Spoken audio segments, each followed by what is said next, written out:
Au nom du Père et du Fils et du Saint-Esprit, ainsi soit-il. Bien chers fidèles, en ce 5e dimanche après l'Épiphanie, nous avons entendu l'Évangile, la parabole de la zizanie, et nous avons commenté avec Saint Augustin la signification de cette zizanie. Et Saint Augustin en fait une question de l'appartenance à l'Église catholique ou non. Il en fait une question de distinction entre l'hérétique et le mauvais catholique. Et pour mieux expliquer la parabole de la zizanie, il commence par expliquer la parabole de la pêche. Lorsque donc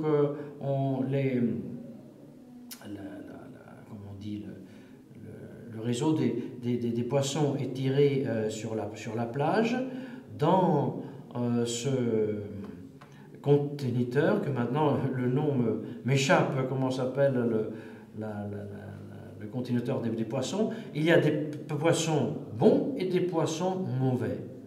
Le conteneur de ces poissons bons et mauvais est l'Église catholique, qui se trouve où?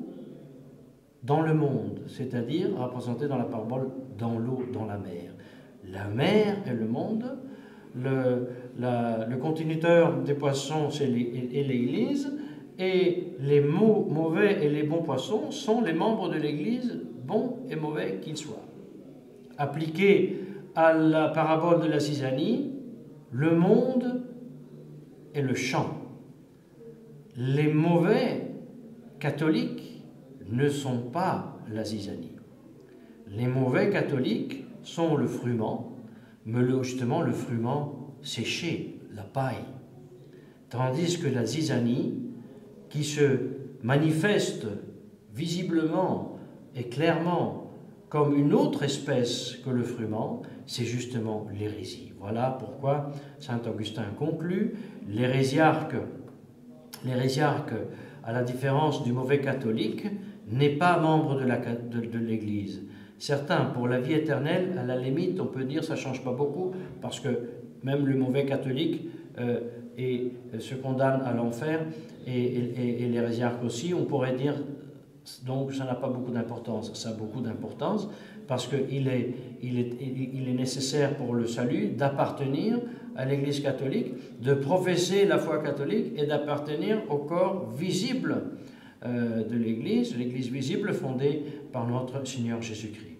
Et en cette occasion, chers fidèles, c'est l'occasion de répondre à l'objection qui nous a fait Monseigneur Williamson en disant il est impossible d'être sédévacantiste, il est impossible de dire que l'Église officielle n'est pas l'Église visible fondée par le Christ.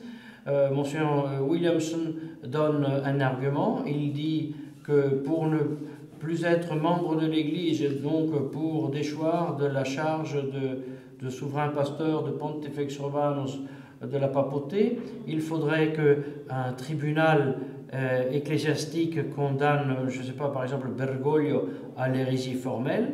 Or, il n'existe pas de tribunal devant lequel un pape peut être cité, donc Bergoglio ne peut pas être condamné pour hérésie formelle, donc on ne peut pas constater si Bergoglio est en dehors ou dedans dans l'Église, donc il est impossible qu'il ne soit pas pape. Très bien, très logique, mais très faux. Parce que le même Monseigneur Williamson, au début, cite Saint Robert Bellarmin, qui justement dit et enseigne que pour ne plus être membre visible de l'Église catholique, il suffit de professer d'une façon publique et visible la doctrine non catholique.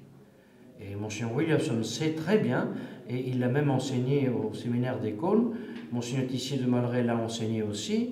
Moi, je l'ai entendu, je l'ai appris comme ça, et je l'ai enseigné pour ma part aussi au séminaire de la même façon.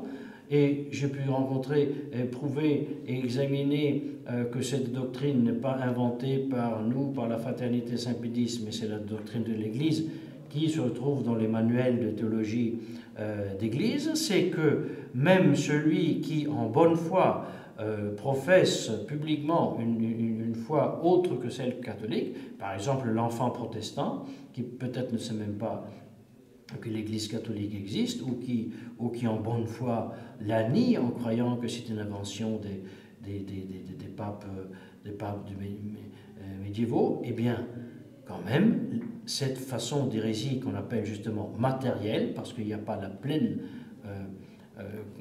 conscience d'aller contre ce que l'Église enseigne, cette hérésie matérielle exclut du corps visible de l'Église catholique. C'est le cardinal Billot qui aussi l'enseigne.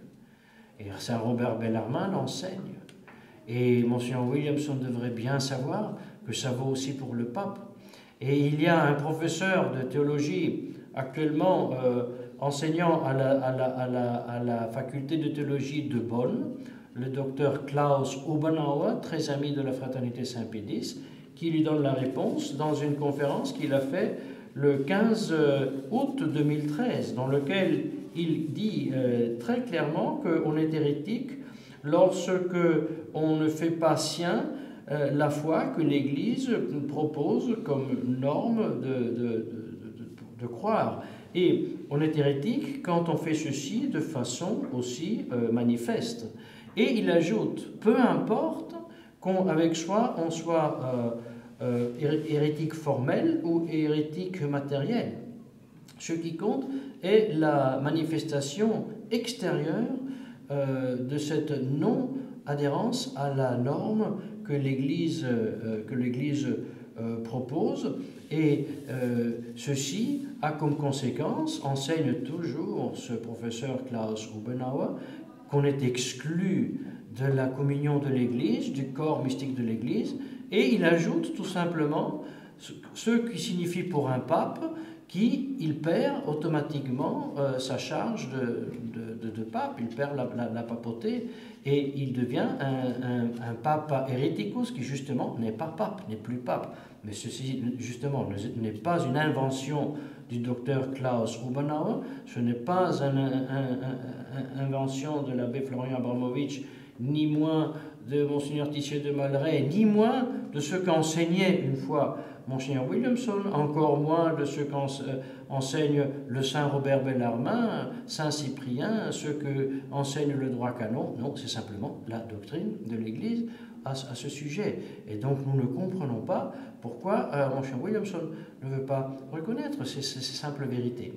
À cela s'ajoute, et c'est grâce au confrère Pater Bernhard Zabi et l'autre confrère Pater Hermann Weinzierl, qui dans un site allemand, le Antimoderniste, ont publié ces textes. Ils ajoutent un texte très important du pape Innocence III, qui donc vit à la fin du XIIe siècle et au début du XIIIe siècle, grand arbitre de la chrétienté, et qui dominait la scène des Gibelins et des Guelfes, et qui avait un grand pouvoir. Eh bien, il lui-même, il dit gare au pontife romain de se vanter, parce qu'il peut être jugé par les hommes. Ou encore mieux, dit-il, il peut être démontré qu'il est déjà jugé quand il tombe dans l'hérésie. Quia potest a prominibus judicari, vel potius judicatus ostendi, si videligit evanescit in heresim. Voilà cette grande réalité dite en paroles très simples en citant l'Évangile, celui qui ne croit pas est déjà jugé. Voilà cette grande vérité, ensuite formulée de façon plus systématique avec l'utilisation de l'illéomorphisme aristotélicien, la forme, la matière, ainsi de suite. Il suffit, il est suffisant, l'hérésie matérielle pour être exclu et pour ne plus être membre de l'Église, et si on n'est pape, pour perdre la charge de la papauté.